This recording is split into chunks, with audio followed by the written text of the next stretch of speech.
De partout, vous nous suivez, madame, messieurs, bonsoir et bienvenue sur Règle Magazine, votre chaîne d'actualité. C'est l'heure de vous informer. À la une d'actualité, en République démocratique du Congo, le nouveau gouvernement dirigé par la première ministre Judith Suminwa a été dévoilé ce vendredi 8 août 2025. La nouvelle équipe comprend 53 membres. Elle est composée de 6 vice-premiers ministres, 12 ministres d'État, 24 ministres, 5 ministres délégués et 6 vice-ministres. Si plusieurs ministres conservent leur fauteuil, des ajustements ont été opérés et de nouveaux visages rejoignent l'exécutif.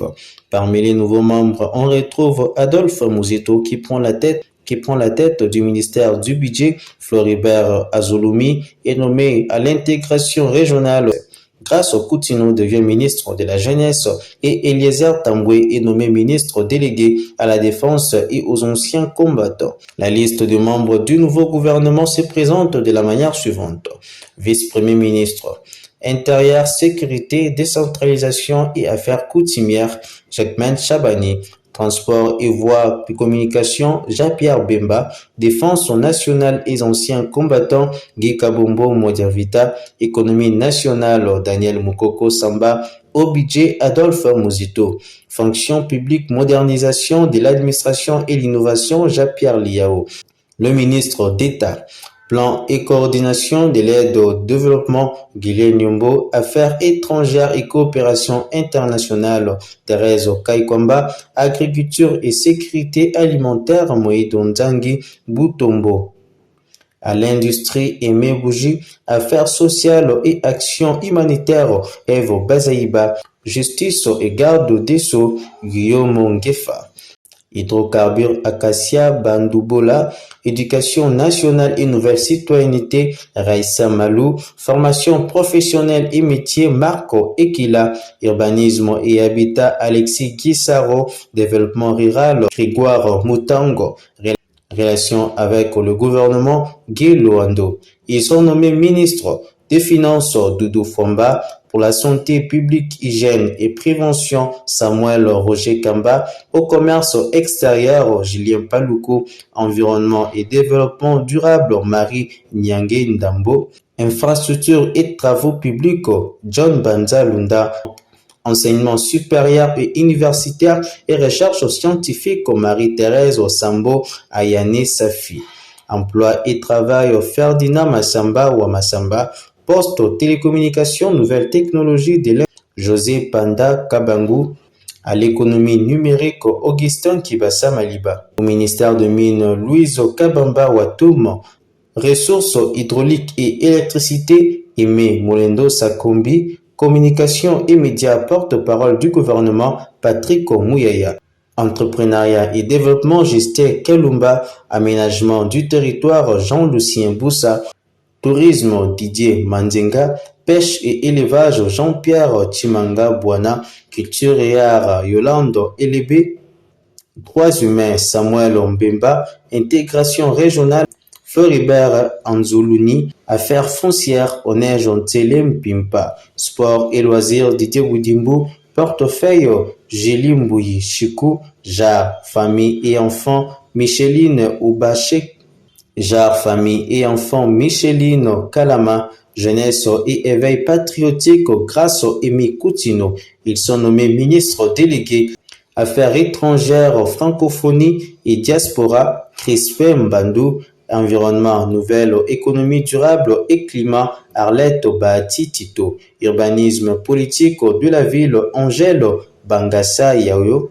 Urbanisme politique de la ville, Angèle Bangassa. Affaires sociales aux personnes vivant avec handicap, Irène Isambo. Défense, anciens combattants, Eliezer Tambwe. Ils sont nommés vice-ministres au budget, Élisée Bokumona. À l'intérieur, Eugénie Sheila Kamba. Aux affaires étrangères, Noëlla Aeganato. Aux finances, Gracia Yamba Kazadi. Éducation nationale, Théodore Kazadi. Affaires coutumières, Mwami Ndenze. Éducation nationale, Théodore Kazadi. Et enfin, aux affaires coutumières, Mwami Ndenze. Poursuivant l'Union européenne indignée par le massacre des 319 civils dans le territoire de Rutshuru au Nord Kivu, dans l'est de la République démocratique du Congo par l'AFC M23 et l'armée rwandaise et a exigé que toute lumière soit faite sur cette action. Suivez. Pour ce faire, l'Union européenne a exigé que les zones sous occupation des agresseurs soient accessibles aux mécanismes d'enquête tout en insistant sur la protection inconditionnelle des populations locales. Les zones contrôlées par l'AFC M23 doivent être accessibles aux mécanismes d'enquête et les protections inconditionnelles des civils est primordiale. L'Union européenne en République démocratique du Congo appelle toutes les parties à rester engagées de bonne foi pour le retour de la paix, a souligné la source. Dans un communiqué publié le mercredi dernier, le gouvernement congolais a condamné avec la plus grande fermeté le massacre des Congolais perpétré par ces mouvements rebelles. Déjà au cours du mois de juillet 2025, dans plusieurs localités du territoire de Rutshuru, les tueries survenues malgré les cessez-le-feu réaffirmés dans l'accord de Washington signé le 27 juin dernier et la déclaration des Doha signée le 19 juillet dernier. Rappel, selon les communiqués officiels, l'horreur du massacre de Kishiché et figure parmi les plus lourds bilans depuis la résurgence de l'AFC M23. D'après les gouvernements, les données récoltées par les services spécialisés, corroborées notamment par les hauts commissariats des Nations Unies aux droits de l'homme, font état des civils sans défense exécutés sommairement, souvent dans leurs champs ou au village. Il fait aussi état des 125 cas de viol, de recrutement forcé, y compris des enfants, des tortures sur des élèves, de pillages, incendies de maisons, des arrestations arbitraires et des transplantations de populations dans les zones occupées par le rebelle. On poursuit les procès contre Joseph Kabila. De nouvelles pièces ont été ajoutées au dossier par la partie civile qui mettent en cause l'identité du prévenu. D'après le maître Richard Bondo, l'ancien chef de l'État a paraphé 2 accords, une signature qui contient les initiales de son vrai nom, Hippolyte Kanambe. Retour en image. Oui, disons, le problème ici, c'était de clarifier l'identité vraie. Vous savez, votre confrère Pascal Boniface, dans son livre « Les 50 idées reçues », insiste sur les évidences et la réalité. L'évidence, c'est le stéréotype que le prévenu est connu de tout le monde comme Joseph Kabila. Est-ce la réalité? Donc, c'est cette clarification que nous avons voulu porter à la connaissance de la Haute Cour. Et à travers elle, dans son arrêt, le peuple congolais et le monde entier sachent que le prévenu tient à sa vraie identité quand il signe dans les documents officiels, comme des accords internationaux où il représentait la RDC, et la signature, pour ceux qui n'en connaissent pas la signification, la signature est définie comme le nom ou la marque personnelle en bas d'un texte, d'un document.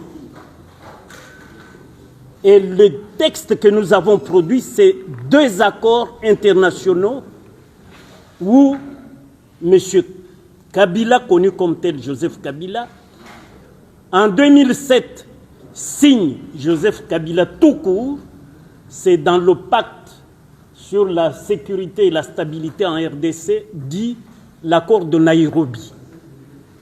Et en 2013, il signe Joseph Kabila Kabange cette fois-ci, mais garde la même signature où vous avez H qui signifie Hippolyte et Kanambe, son vrai nom. Voilà la réalité. Il est certes vrai que l'audience est suspendue.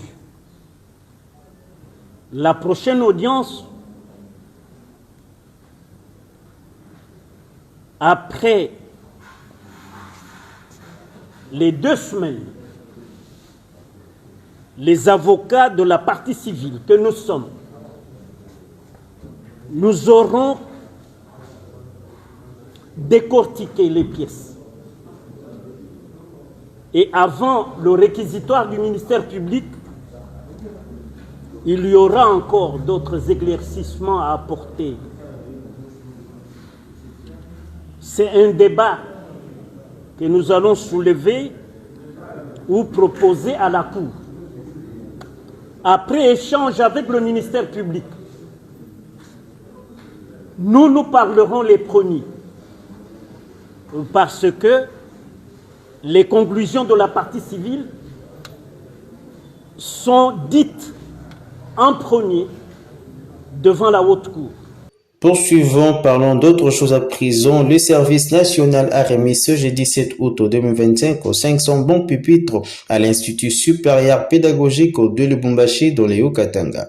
Le commandant du service national et lieutenant général Jean-Pierre Kassongo Kabwik a rappelé aux administrateurs de l'ISP que c'est sur instruction du chef de l'État que les établissements d'enseignement supérieur sont dotés de bons pupitres. Retour à l'image. Tisseurs, avec à leur tête le lieutenant-général Jean-Pierre Kassongo Kabwik, ont pris d'assaut pendant quelques heures l'Institut supérieur pédagogique de Lubumbashi. C'était ce jeudi 7 août 2025. Comme à l'université de Lubumbashi, le samedi 2 août dernier, ils ne sont pas venus bredouille. Dans leur suite, 500 bancs fabriqués par ces ex-Colonna. Une concrétisation d'une promesse faite en octobre 2024 par le commandant du service national, ce après une demande du comité de gestion de cet institut supérieur. Un grand sentiment de joie parce que le lieutenant général du service national avait promis au mois d'octobre de l'année passée qu'il allait faire un geste pour arriver à équiper l'ISP Lubumbashi en bancs, des bancs pour une bonne posture de travail pour nos étudiants. Et aujourd'hui, c'est une chose faite. Et vous voyez, quand on promet et qu'on réalise, ça fait que non seulement le lieutenant général, mais aussi notre gouvernement et beaucoup plus le commandant suprême, le chef de l'État, son Excellence Félix-Antoine Tshisekedi Tshilombo, s'inscrit dans la logique de soutenir notre jeunesse. Durable, résistant, adapté, ces bancs participent à la matérialisation de la vision du chef de l'État. Une réponse aux sceptiques et autres détracteurs du travail qu'abat ce service rattaché à la présidence de la République. Pour les Louchois, les jeunes que le service national ramassait étaient conduits à la mort. Kanyamaka Sese était pour eux un symbole de mouroir et d'un four crématoire. Heureusement, depuis bientôt 5 ans, personne ne peut montrer le moindre charnier ou jurer le dépouille de ces jeunes. Bien au contraire, nous pouvons donner aujourd'hui la preuve que tous ces jeunes sont non seulement qu'ils vivent, mais sont aujourd'hui transformés en bâtisseurs de la nation.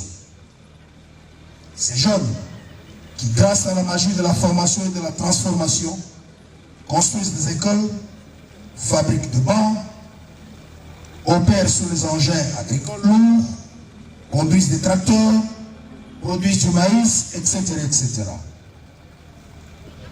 Amenés à Kanyamaka, c'est comme des œuvres, bandits urbains, Kolona. Ces jeunes sont passés par l'amour du service national pour changer de mentalité et devenir des citoyens consciencieux, incapables de tuer une guêpe. Ces bancs, geste banal pour certains, suscitent pourtant des ambitions chez ces étudiantes. Un immense merci à notre président Félix-Antoine Tshisekedi pour cette offre et au commandant aussi, merci. Moi particulièrement, je suis très contente et puis ça me donne aussi envie de continuer avec le master. En tout cas, Caribou, merci beaucoup. À travers ces bons pupitres, le service national va au-delà d'une simple dotation. Il acte la réinsertion de ceux qui hier étaient eux-mêmes mis au banc de la société. Poursuivant dans ce journal, le directeur général du cadastre minier Popol Mabolia a tenu ce jeudi 7 août 2025 au Pullman Hotel à Kinshasa un café de presse sur la transparence et l'assainissement du fichier minier en République démocratique du Congo. Il était question de démontrer les prouesses réalisées à la tête du cadastre minier ainsi qu'il est présenté les nouvelles perspectives pour le deuxième semestre de l'année. Suivez.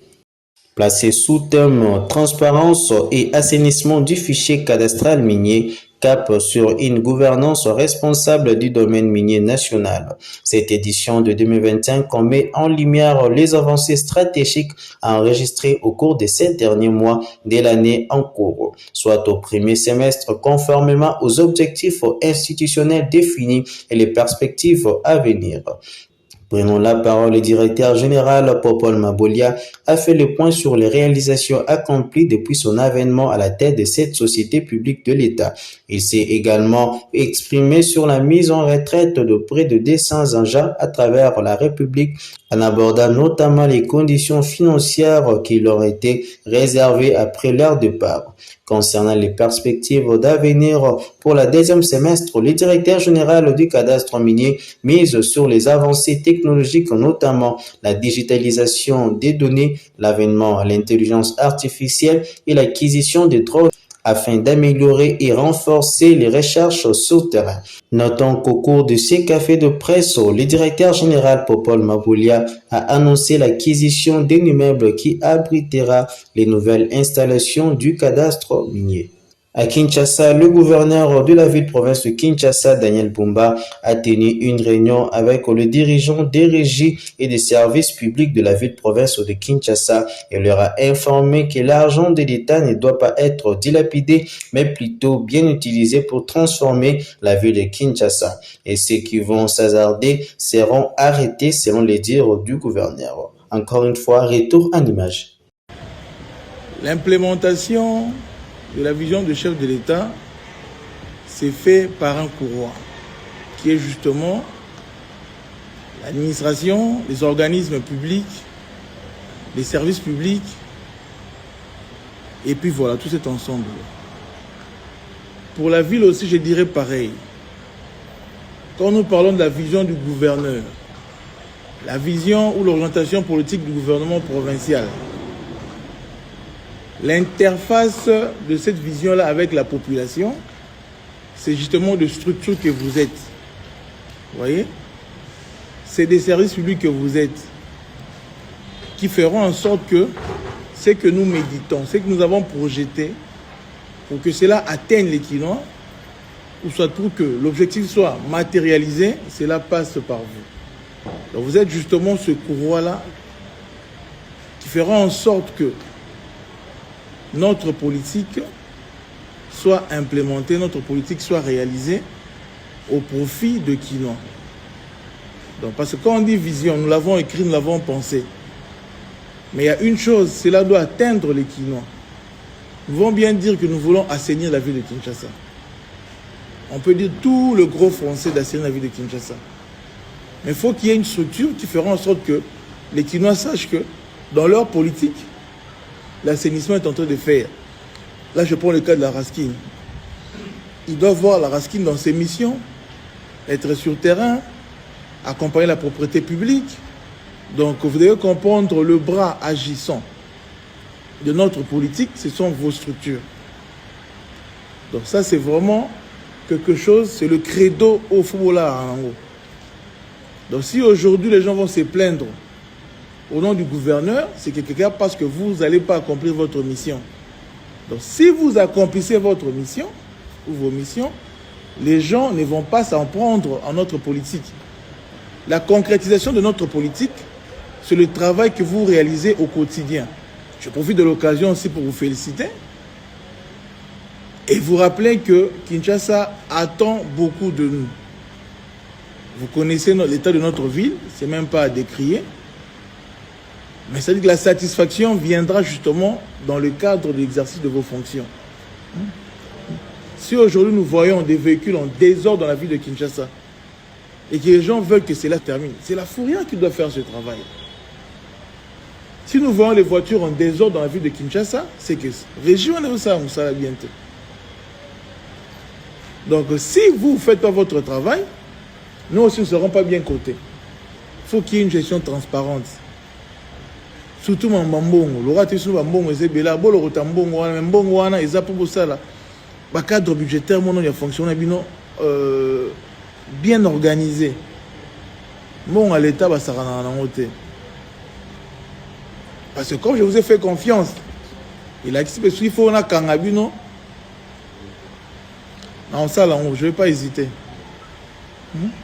Je vous ai fait confiance. Mais si vous abusez de ma confiance, s'il faut vous arrêter, je vais vous arrêter. Là, vraiment, il faut vivre avec ça dans la tête. Il faut bonne gouvernance, c'est ça. Surtout à l'État, tout le on a mis ça là, tout le on a mis ça là. C'est comme ça que notre ville est quoi avancer. Un mot de sport dans ces journaux avant de nous dire au revoir. Victoire importante pour les léopards locaux de la République démocratique du Congo qui se sont imposés 2-0 devant la Zambie ce jeudi 7 août au Nyanyo Stadium de Nairobi dans le cadre de la deuxième journée du championnat d'Afrique des Nations. Les hommes du sélectionneur Otis Ngoma ont réussi à se relancer après avoir perdu la première journée contre les Kenya dans le groupe A grâce à un effectif remanié par rapport au premier match. La RDC arrive à gagner son premier match dans cette compétition depuis la 6e édition disputée au Cameroun. Suivez. Grâce à un effectif remanié par rapport au premier match, la RDC arrive à gagner son premier match dans cette compétition réservée aux joueurs évoluant sur le continent africain depuis la 6e édition au Cameroun. Ibrahim Matobo à la 51e minute a ouvert le score pour les Congo sur une passe de Jafé Kitambala avant que le buteur du championnat national Orso Moko de Saint-Oulalu-Popo ne vienne inscrire le but de la victoire à la 71e minute. Les Léopards se relancent en occupant provisoirement la 3e place du classement avec 3 points. Le prochain rendez-vous est prévu dans une semaine contre les Palacas Negras d'Angola. En cas de victoire, la RDC va valider sa qualification au prochain tour avant même d'affronter le Maroc lors de la dernière journée. Madame, Messieurs, vous l'avez compris, c'était tout pour ce journal. Merci de nous avoir suivis. Merci pour votre fidélité et patience accordée à Aigle Magazine, votre magazine de proximité et d'actualité. Merci.